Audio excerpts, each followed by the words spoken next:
Hello and welcome back to Raising Arrows Mama. Today I want to share my second installment of curating your own Charlotte Mason curriculum. My name is Heather, mama of 8, and I have been homeschooling for 8 years, and this is going to be our 4th year of creating our own Charlotte Mason curriculum for our family. So if you missed the first video, you might want to go back and start there. But I will tell you a brief review. The first 3 steps were to pray and set a vision, set your start date, and choose your subjects. And I share these forms in that video description box. Today, I'm going to have another short little video on the next steps of creating your own curriculum. And you might think they're a little oversimplified, but I promise they have taken time to figure out and to choose. So the next step, once I now have my list of subjects, you think, all right, I'm going to dive in and I'm going to grab all the resources. Wait, no, because there are so many resources, you will be overwhelmed and everything is shiny and bright and new at this time of year and you'll want everything and then you'll waste money. Slow your roll and we'll do this next step first. So because we're doing a Charlotte Mason style curriculum, it is best to kind of have a history focus and start there because it gives you a cycle to follow. And a Delectable Education talks about this wonderfully in their podcast, and I will link it below. And they also have a handy dandy form that you can print yourself or view online. And this form helps you kind of get an idea of a rotation. There are lots of different Charlotte Mason curriculums. They all have some kind of history cycle. And the whole point of it is that you are going to hit these history time periods 2 to 3 times over the course of a child's education.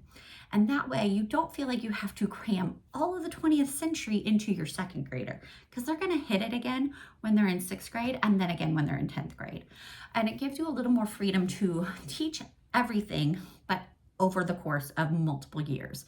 And so we love using a history cycle. We did try one that was 6 years, and that was, we spent a little too much time in ancient studies. And I felt that that was not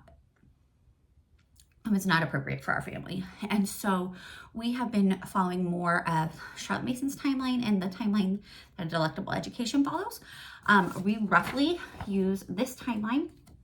And we started with, we did 1400s all the way to, 1600s, I want to say.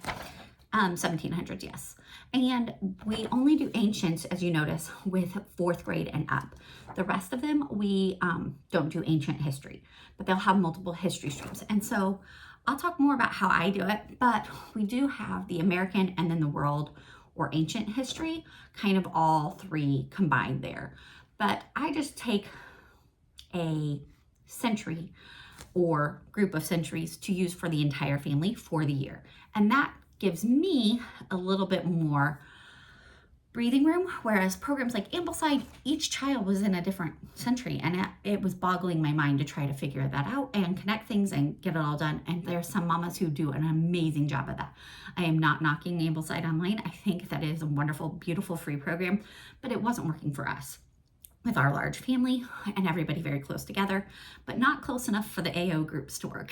So we're doing our own thing, and that's what this is all about. So we have done all of these, and this next year we are going into the modern America. So we're gonna do 1900 up to modern day.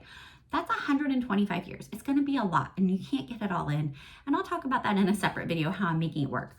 And then my older kids will also be doing Middle Ages studies. And that we aren't gonna hit quite as hard because we've done it recently, but you could outline it however you want, but you wanna figure out what your history stream is gonna be.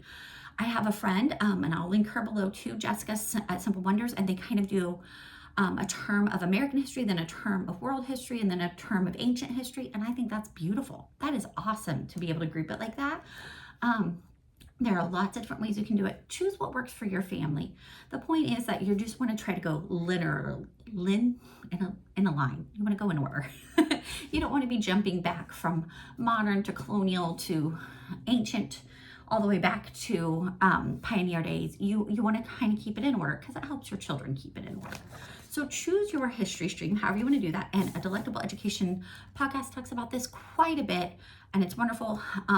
Charlotte Mason just mentions it really briefly in her books because it's kind of a given that you're just going to study history in order. For whatever reason, our American elementary schools don't do that necessarily. So that is the first thing from today. So that's step number 4. Step number 5 that you're going to do is your science streams, and you could do it however you want, okay? You can do whatever you want. Charlotte Mason does keep her sciences kind of in 2 categories. There's applied science is what I'm going to call it, and nature studies. And nature studies make up all of, you do that the entire time, but then your applied science doesn't really start till 4th grade. And I think that Nicole Williams at Sabbath Mood has done a wonderful job, that I share a lot about Sabbath Mood in other videos if you want to check out a review of her actual curriculums. And so we use hers, and we use her rotations for the most part. There is a caveat on that, but that seems to be helpful. And I will share these forms. She has it all on her blog. I've just put it all in one sheet. So since I have kids I will have from kindergarten all the way up to 10th grade next year. And so it helps me be able to see it in one sheet. So I will share these documents as well, but they are all free on her blog. These are her rotations. And these are the nature studies. So you can make up your own. There's no reason to do this. I tried to do my own, and then I just kept forgetting what I was doing. And so we would skip mammals for a couple of years. And so having her rotation already plotted out helps me. Now, I don't do all these. This is to me, this is an insane amount of things for each term. But but that's me. She actually has programs for these, and she has a program coming out this summer that will go through them in order if you want lesson plans for all that. So make sure you check out Sabbath Mood Homeschool if that is something you're looking for. For me, I like to kind of do our own thing with nature study, but I love her rotation because it is so helpful. And so I've taken this and I've made it my own. I do have another printable that was mine, that you can see kind of the topics that you're going to want to cover. And a lot of these come out of the Handbook of Nature Study by Anna Bradford Comstock Bradford.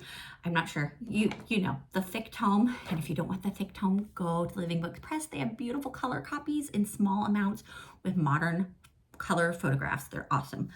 But I digress. But you're going to just go through some different nature studies. The whole point is that each term you're going to have a specific area of focus. So like for us this term, we're focusing on birds.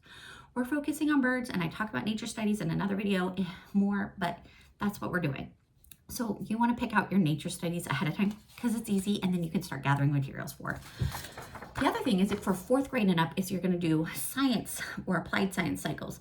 These again are Nicole's rotations on there, and you will want to take note of the high school levels as they are different than the way we typically do sciences in America, but you can make it work however you want. And she talks about all of this on there. And so you want to figure out what you're going to do for science. If you're not going to use Sabbath Mood, don't use Sabbath Mood. Use whatever you want for science, but you need to have some kind of focus for it. So for 4th grade up through 6th grade, she has some wonderful topics like astronomy, which we loved that one. Weather, we also really loved, and magnets, we really loved. So yeah, the whole grade 4 section. Botany, tech and engineering, geology, chemistry, physics with waves, physics with energy. And that's the last one. We're doing it right now. And then we will have done all of them. For Form 2, and I really love her guides. They're great. They're simple. They use living books. They're a little bit older, so if they don't always click with everyone. Maybe you want to study astronomy, but you don't want to use the H.A. Ray books that she recommends. That's fine, but you want to have a focus so that you don't skip it. If you want to use another curriculum, that's fine, because the point is that not that we're shying away from all curriculums, but we're finding what works best for our children. And for us, we have found that the Sabbath Mood Homeschool ones work really well with us because they have a living book focus, and then they have applied activities and notebooking as well. So you have Form 2, Form 3, and 4. So this is 4th, 5th, and 6th grade, then 7th and 8th. And you have high school, and you are going to want to really pay attention to high school if you go to her website, because it is outlined different. She does it the way Charlotte Mason did it. I spoke with my husband. We prayed about it. We didn't want to do it that way because Charlotte Mason High School, you do like your first semester of biology or your first term of biology in your freshman year, then your second term in you do first term. Basically every year you're going to do 4 different sciences, but a term for each. And then you're going to do the next section when you're a sophomore and then junior. And that works out really well for a lot of people. But my husband and I really liked the more traditional model just because it helps our brain work through it better. And also given the child that we were working with now. Now, possibly in the future, since we'll have all the materials already, we may switch it up for other children. But for now, we're following a more traditional where my oldest is doing biology all this year and she's going to do chemistry all next year. And so you can pick and choose. That's what I'm saying. You're creating your own curriculum, making it work for your family and for your individual children's needs. Another thing about individual children's needs, what was I going to say? Some of these topics, some of the books I didn't actually like. We used one. We probably won't use it in the future for astronomy, for Form 3. I wasn't a fan of it. It was very much against a lot of our beliefs. But I found other books that I can still use the same program and just use a different book to highlight those aspects. There's a lot of things like that. And that's a totally different thing. That's resources. In this video, we're just kind of focusing on what are we going to do for history and what are we going to do for science? Because we started out and we prayed and made a plan. Then we chose our start date. We figured out what subjects. So today, I want to nail down what history century we're doing or history cycle, what science cycle we're going to do. And that is the very next step. And you really can't move on until you do those 2 things because they're kind of math and language arts. It's just where you're at, your ability level. And so you could also take the time to map out what you're going to do for math. And if you want, you could do language arts at this point. I wouldn't recommend it. But in general, you're doing the next thing in your math if you found one that you like, which I share about our favorite elementary math in a previous video if you're interested in that as well.